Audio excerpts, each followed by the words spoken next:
മിശിഹായ്ക്ക് സ്തുതിയായിരിക്കട്ടെ. യോഹന്നാന്റെ സുവിശേഷം 14-ാം അധ്യായം 27-ാം വാക്യം.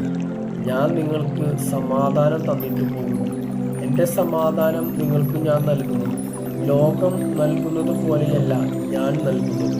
നിങ്ങളുടെ ഹൃദയം അസ്വസ്ഥമാകേണ്ട, നിങ്ങൾ ഭയപ്പെടുകയും വേണ്ട. ആമേൻ. ഈ ലോകത്തിൽ വന്നിരിക്കുന്ന രക്ഷയുടെ അധികാരി നമ്മുടെയെല്ലാം ഈശോ മാത്രമേ പറഞ്ഞുള്ളൂ, നിങ്ങളുടെ ഹൃദയം അസ്വസ്ഥമാകേണ്ട.